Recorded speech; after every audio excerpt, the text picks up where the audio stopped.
And we're live on match day as Doug reaches for a buffalo wing.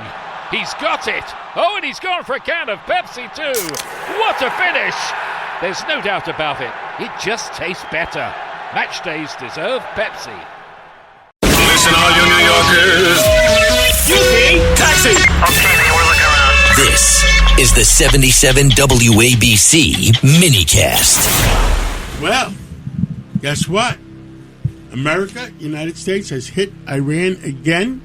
They dared shoot a few drones at one of the cargo ships, and the United States has hit. They hit what? The drone, some drone factories, and they hit a whole radar bunch. Facilities, and what else? Well, you know what's interesting, John, is President Trump. This is his way to say, we know exactly where you're launching these from. Here's the message.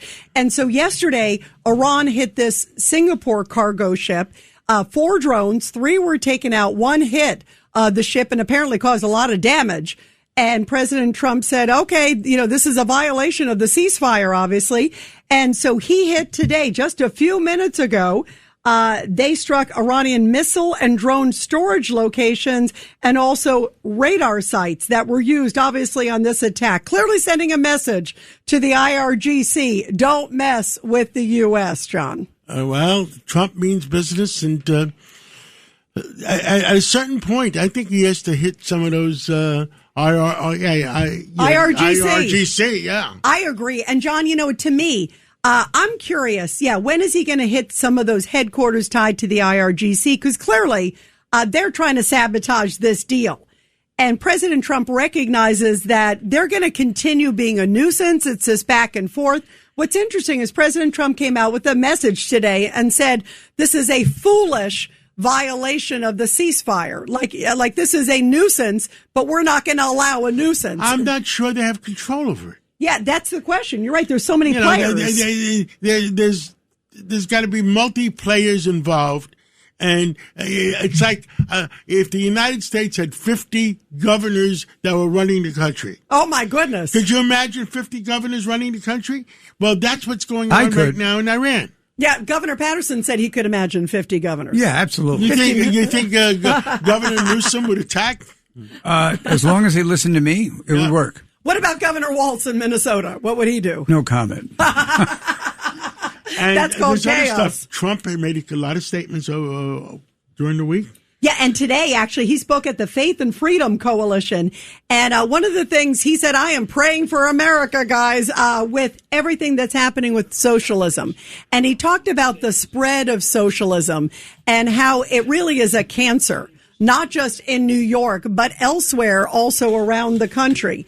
And because of that, he said, we have to keep an eye on this. It is a cancer. It is a problem.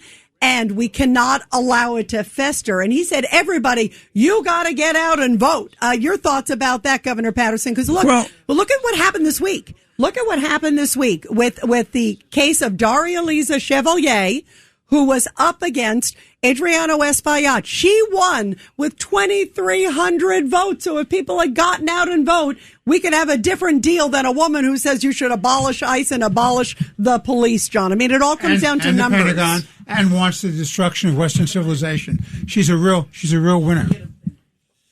Governor Patterson? She got 7% of the vote. There's 700,000 people that live in that congressional district. And she got about 5% of them to vote.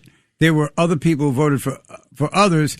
But my thing is, I don't see any way that the socialists, by beating moderate Democrats, are going to be a threat to Republicans around the country. I mean, I'm not saying President Trump is wrong. Everybody should get out to vote.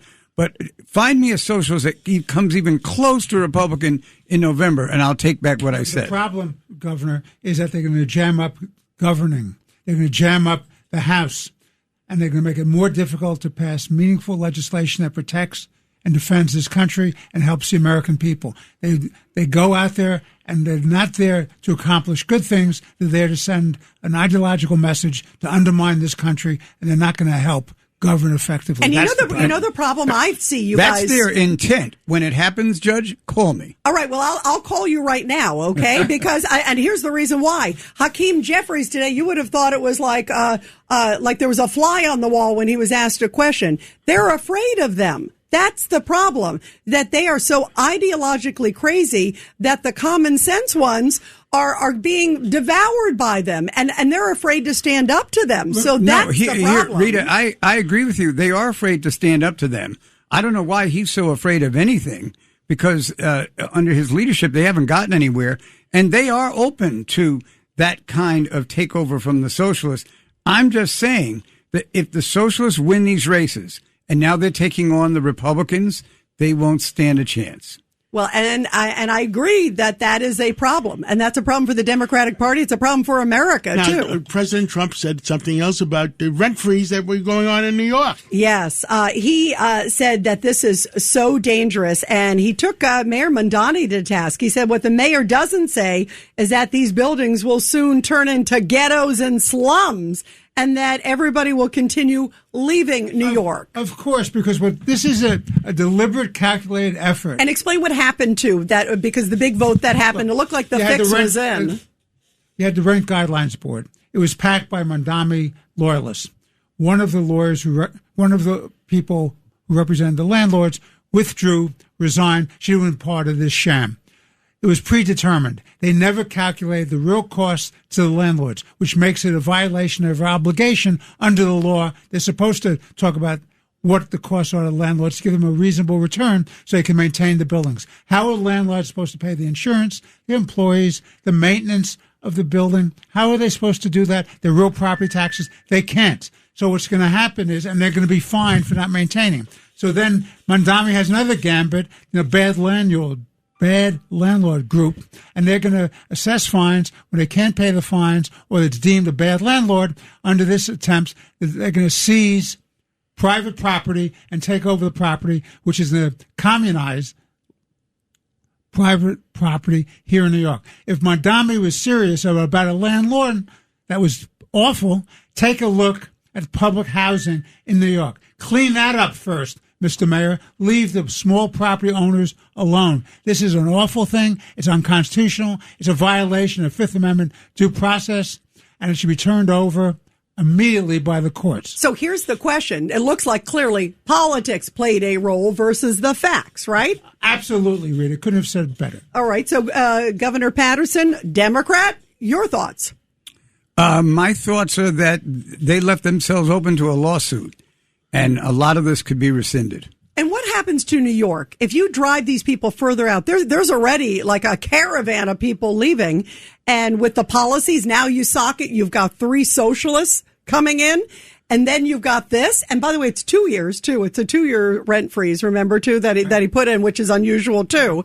So they're really socking it. What's going to happen to New York, Governor Patterson? Well, obviously, the more difficult it is to live in a lot of those apartments, and also the more difficult it is just to live in the city, they're going to find other places. Yeah, outside of New York, and it's gonna be brutal, I think. And look, when people see the philosophy, the open the borders, no TSA, no this, no that. The problem with these people, and we talked about this a bit, you guys, before the election of Mondani, they are true believers. That's the problem. They're actually living up to their campaign promises. I wish they weren't, but sadly they are. They are. They're committed to destroying this country. They're a clear and present danger. You have a marriage of what they call the red and the green, the communists and the Islamists. And that's what these guys are doing. That they're taking over the city, they'll take over the state, and they're moving across the country. Look at the elections all across the country in blue cities. They're electing socialists, not moderate Democrats. They're electing socialists and Islamists. And this is very, very dangerous for the future of America.